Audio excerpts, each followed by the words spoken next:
వాహిని media ప్రేక్షకులకు నమస్తే. ఇవాళ మనతో పాటు ప్రముఖ నాటు సిద్ధ వైద్యులు రవికుమార్ గారు ఉన్నారు. వారిని అడిగి ఇవాళ సుఖవ్యాధులు లేదా గనేరియా అంటే ఏంటి, దాని లక్షణాలు ఏంటి, ఆయుర్వేద పద్ధతులు ఉపయోగించి ఎలా తగ్గించుకోవచ్చు అనే విషయాల మీద మనం ఇవాళ తెలుసుకుందాం. నమస్తే గురుగారు. ఇప్పుడు చాలామందికి ఈ గనేరియా సుఖవ్యాధులతో బాధపడుతున్నారు. అంటే సుఖవ్యాధులు అంటే ఏంటి, వాటికి ఉండే లక్షణాలు ఏంటి? సుఖవ్యాధులు అంటే దాన్ని సవాయి రోగం అని పిలుస్తుంటారు, ఇంగ్లీష్లో వచ్చి గనేరియా అని పిలుస్తుంటారు. దాంట్లో సుఖరోగాలు అంటే సుఖం వెతుక్కొని పోయి రోగం తెచ్చుకోవడం అనమాట.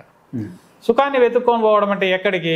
మగవారు ఏం చేస్తారంటే సుఖాన్ని అంటే ఆడవారితో సుఖాన్ని వెతుక్కొని పోతారు, దాన్ని సుఖ వ్యాధి అన్నారు.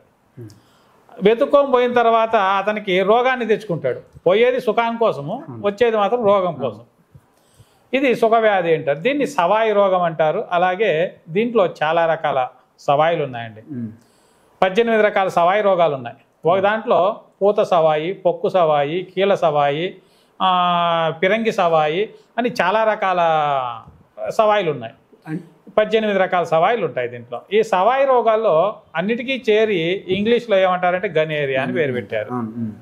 దీనికి సవాయి రోగాలు ఎందుకు వస్తాయప్ప అంటే అతిగా సుఖం పొందుకొని పర స్త్రీలతో ఎవరు సంపర్కం ఎక్కువ పెట్టుకుంటుంటారో వాళ్ళకి ఈ రోగం అనేది వస్తుంది. రెండోది, ముట్టైన తర్వాత ఆడది ముట్టైన తర్వాత కొంతమంది ఏం చేస్తారంటే అవుట్ సైడ్ వెళ్తుంటారు. ఇంట్లో ఆడవారైతే లేదబ్బా 3 రోజులు రాకు 5 రోజులు రాకు అని పెండింగ్ పెడతారు. అదే కొంతమంది ఏం చేస్తారంటే ముట్టైన దాన్ని మూసిపెట్టేస్తారు. మూసిపెట్టి ఎవరికి చెప్పరు. చెప్పకుండా ఏం చేస్తారు, పర పురుషునితో సంభోగం చేయించుకున్నప్పుడు అప్పుడు వీళ్ళలో ఉన్న ముట్టు దోషం అంటారు. ముట్టు అంటే 3 రోజులు రజస్వల అయినప్పుడు ఏమవుతుందంటే వారిలో ఉన్న గర్భంలో ఉన్న చెడు అంశాలు, మలిన పదార్థాలు అంటారు దాన్ని. మలినం అనేది అవతల పోతూ ఉంటుంది ఈ 3 రోజులు. రక్తం రూపంలో కావచ్చు, తెలుపు రూపంలో కావచ్చు, దాన్ని తెలుపు ఎరుపు అని పిలుస్తుంటాం. ఆ రూపంలో కావచ్చు పోతా ఉంటుంది. ఆ పోయే టైంలో పరపురుషునితో సంభోగం చేయించుకోకూడదు ఆ ఆడది. వీళ్ళు ఏం చేస్తారంటే పరపురుషునితో వాళ్ళు చెప్పరు. వాళ్ళకి ఆదాయం కోసం కాసుకుంటారు. వాళ్ళు ఎక్కడ చెప్తారు? అప్పుడు ఏం చేస్తారంటే ఈ పురుషుడు పోయి వాళ్ళతో చేరినప్పుడు ఏమవుతుందంటే ఆ ఒక సిమ్టమ్స్ పెరుగుతుంది.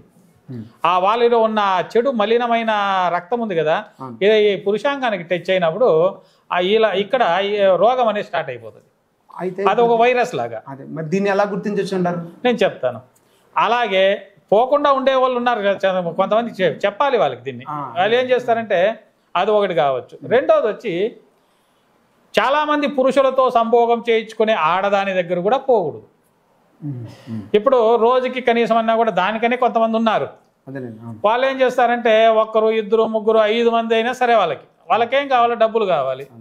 వాళ్ళు ఏం చేస్తారంటే ఇప్పుడు వేరే 5 మంది కలిసి ఒక ఆడదాని దగ్గరికి వెళ్తారనుకోండి.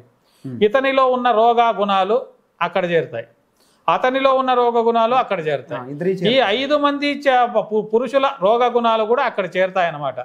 చేరినప్పుడు ఇప్పుడు ఒక ఇంటి కాలువ ఉంటుంది. ఒక ఇంటి కాలువ అయితే మురికి కాలువ, ఇది మన ఇల్లే, మనం క్లీన్ చేసుకోవచ్చు అని మనం పోతాం. అది మన ఇల్లు కాబట్టి. అదే 10 ఇండ్లు 20 ఇండ్లు చేరి మురికి కాలువ వచ్చింది అనుకోండి, దాన్ని క్లీన్ చేసాక మనం చేయి పెడతామా?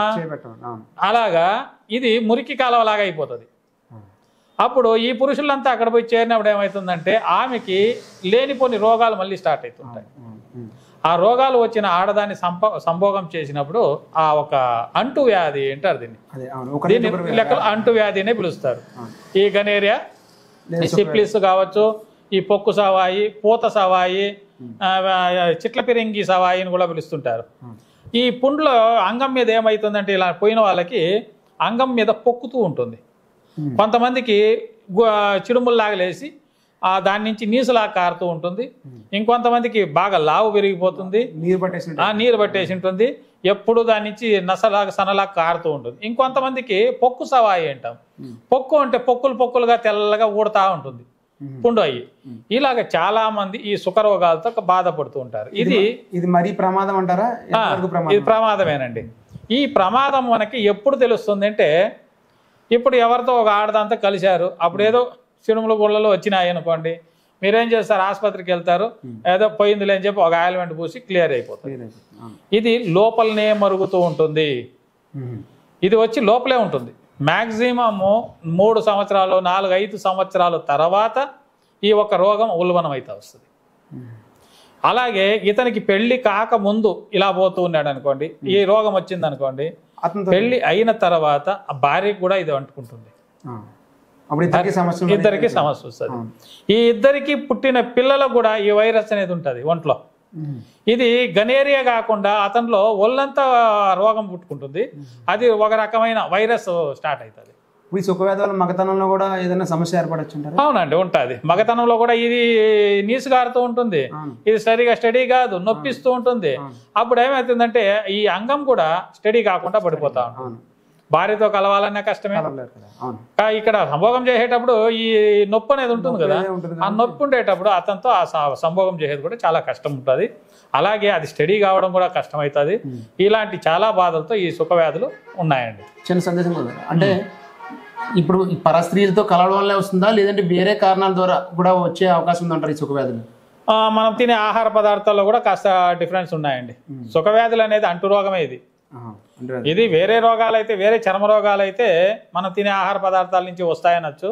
ఇది వచ్చి ఒక అంటురోగం. ఇది అంటే ఒకరి నుంచి ఒకరికి స్ప్రెడ్ అయ్యే రోగం అన్నమాట. ఇది తనలో ఒంట్లోనే పుట్టుకునేది కాదు. ఇది అది దీనికి మన దగ్గర చాలా వరకు మందులు ఉంటాయి. మనం ఏం చేయాలంటే పథ్యం అనేది కంపల్సరీ ఉండాలి. దీనికి ఈ స్కిన్ అలర్జీ అనేది ఒక లెక్కలో చెప్పాలంటే హెచ్ఐవి కన్నా కొంచెం తక్కువ రేంజ్లో ఉంటుంది. దీన్ని మనము కంపల్సరీ, ఇది అంటువ్యాధి కాబట్టి దీనికి పరిపూర్ణంగా మనము ఒక సమస్యను పరిహారం చేసుకోవాలంటే పథ్యం కంపల్సరీ ఉండాలి. సరైన వైద్యుని దగ్గర దీనికి ముందు తీసుకొని మనం దాన్ని సరి చేసుకుంటూ వస్తే అది క్లియర్ అవుతుంది. లేదంటే ముందరికి ఫ్యూచర్కి కూడా అది పిల్లలకు కానీ అందరికీ బాధించే ఒక సమస్య కాబట్టి దీన్ని మానిపించుకోవడం చాలా మంచిది. ఇది ఇప్పుడు ప్రథమ దశలో అంటే స్టార్టింగ్ స్టేజ్లో ఉన్న వాళ్ళకి ఏదైనా సూచనలు కానీ సలహాలు కానీ చిట్కాలు కానీ చెప్తారా? ప్రథమ దశలో ఉండే వాళ్ళకి మనం ఏం చేయాలంటే ప్రతిరోజు 2 లేదా 3 తెల్ల జిల్లేడు పువ్వులు తీసుకోవాలి. తెల్ల జిల్లేడు పువ్వులు తీసుకోవాలి. దాన్ని మనం ఏం చేస్తామంటే కాస్త కడిగేసినాం అనుకోండి, దాని లోపల ఉన్న కాస్త పాలు మొత్తం అంతా అవతల వచ్చేస్తుంది. జిల్లేడు అంటే కొంచెం విషమైనా కూడా ఇక్కడ ఉండేదే విషం కదా. విషాన్ని విషంతోనే చంపాలి, వేరే దాంతో పని చేయదు అక్కడ. మనం ఏం చేయాలంటే ఈ తెల్ల జిల్లేడు పువ్వులు తీసుకున్న తర్వాత కాస్త వాటవాలుగా పెట్టుకోవాలి. దాంట్లో ఉండే పాలంతా వచ్చేస్తుంది. పాలు బాగా ఇదిలిచ్చేసి కడుక్కోవాలి. కడిగిన తర్వాత మనం ఏం చేయాలంటే ఒక 2 చిటికెలు మిరియాల పొడి, దుష్టపు వేర్లు అంటాం, దుష్టపాకం పిలుస్తుంటాం కదండి, దుష్టపు వేర్లు ఒక 2-3 వేర్లు తీసుకొని దీంట్లో సన్నీళ్ళు అంటాం, సద్ది నీళ్ళు అని పిలుస్తుంటాం. సద్ది నీళ్ళు అంటే 2 రోజులు వెనుకటి నీళ్ళు అనమాట. ఇప్పుడు ఏదో ఒక బోర్లోనో బావిలోనో మనం నీళ్లు తెచ్చి ఇంట్లో పెట్టుకున్నాము, 2 రోజుల క్రితం ఉన్న దాన్ని సద్ది నీళ్ళు అని పిలుస్తుంటాం. ఒక రోజు మ్యాక్సిమం ఒక రోజుకు పైన అయిందంతా సద్ది నీళ్ళే. సద్ది నీళ్ళు తీసుకొని దీన్ని మనము బాగా నూరుకోవాలి. బాగా నూరేసి పేస్ట్ లాగా చేసుకొని ఆ నీళ్ళల్లో కలుపుకోవాలి. కలుపుకొని ప్రతిరోజు తెల్లారి ఉదయం పొరగడుపున ఒక్కొక్క గ్లాస్ తాగుతా రావాలి. కొంతమందికి పొరగడుపున తాగే కాదు, ఎలాంటి అది కాస్త ఘాటుగా ఉంటుంది కాబట్టి దానికి ఏం చేయాలంటే భోజనం అయిన తర్వాత కూడా, అంటే ఎక్కువ భోజనం చేసుకోకుండా తక్కువ భోజనం చేసి ఆ ఒక్క గ్లాసు నీళ్లు తాగుతూ వచ్చి మళ్ళీ భోంచేసుకోవచ్చు. వాళ్ళు 2 పూటలు తీసుకోవాలంటారు? అరే 1 పూట తీసుకుంటే చాలు. అంటే ఉదయం టైము 1 పూట తీసుకుంటూ ఇట్లా కంటిన్యూ వాడుకుంటూ రావాలి. దానికి మనము ఈ సమస్యకి లేపనానికి ఒకటి ఉంటుంది. ఇంతకుముందు కొన్ని వీడియోలో చెప్పాను నేను. పటిక తీసుకొని గోమూత్రం తీసుకోవాలి. నాటి ఆవు గోమూత్రం అయితే చాలా శ్రేష్టం అనమాట. ఎందుకంటే అది అడుగు మేస్తుంది. అడవులు మేస్తాయి. అడవులు మేసేటప్పుడు ఏమంటే చాలా రకాల చెట్టు మూలికలు తింటూ ఉంటాయి కాబట్టి, గరికాయ ఇలాంటివి ఎక్కువ రకరకాలుగా తింటుంటుంది కాబట్టి అలాంటివి తీసుకోవడం మంచిది. ఆ గోమూత్రం తీసుకొని బాగా గంధంలాగా తీసి ఆ పై పూతకి దాన్ని వాడుకుంటూ రావచ్చు. నాటావు దొరకకపోతే బయట అమ్ముతారు కదా గోమూత్రం బాటిల్, దావు కూడా తీసుకోవచ్చు, పర్లేదు. దాన్ని ఎలాంటి ఫిల్టర్ చేసి పంపిస్తారు కాబట్టి దాన్ని కూడా వాడుకోవచ్చు. ఇలా ఎన్ని రోజులు వాడాలంటారు? వాళ్ళకి సమస్య క్లియర్ అయ్యేంత వరకు వాడాలి. రెండోది వచ్చి వాళ్ళు తినే ఆహార పదార్థాలు వచ్చి కంపల్సరీ నంజు పదార్థాలు, చర్మ రోగాలు ఏదైనా కావచ్చు, దానికి మనకు నంజు పదార్థాలని మేము పిలుస్తాం. నంజు అంటే విష పదార్థాలు, అంటే చర్మ రోగాలు ఉన్న వాళ్ళకి ఇది విషం అన్నమాట. అది ఏది అంటే మనం తింటున్న పారం కోడి చికెన్ తింటాం కదా, అది నాటుకోడి తింటే సమస్య లేదు, నాటుకోడి ఎప్పుడో దినం తినచ్చు, సమస్య లేదు. కానీ ఈ ఒక్క చర్మ రోగాలు, ఈ గనేరియా ఉన్న వాళ్ళు మాంసాహారాలు నిషిద్ధం అండి. మాంసాహారాలు తినేది నిషిద్ధం చేసుకోవాలి. చేసుకుంటే ఇంకా తొందరగా రికవరీ అవుతుంది. చికెను, పచ్చిమిర్చి, వంకాయ, గోంగూర, చింతకాయ పులుపు, చేపలు మరియు కొబ్బరి ఇవి. మునగాకాయ కూడా తినకూడదు, మునక్కాయ కూడా తినకూడదు. ఇలా తినేదాన్ని పత్యం కరెక్ట్గా చేసుకొని వస్తే 100% ఆ ఒక్క గనేరియా రోగం, సుఖవ్యాధిని మనం ఏం పిలుస్తున్నామో ఆ రోగం నయమైతే వస్తుంది. అలా మీకు కాదండి మా దగ్గర చేసుకునేదానికి కాదు, మాకు ఇలాంటి సమస్యలు ఉన్నాయి, మాకు చాలా సంవత్సరాల నుంచి మేము బాధపడుతున్నాం అన్న వాళ్ళు ఎవరైనా ఉంటే కింద వస్తున్న నెంబర్ కాల్ చేస్తే దానికి తగువైన మందులు మా దగ్గర దొరుకుతుంటాయి. కొరియర్ ద్వారా పంపిస్తాము. ఆ ఒక్క సమస్యని మీరు పరిష్కారం చేసుకోవచ్చు.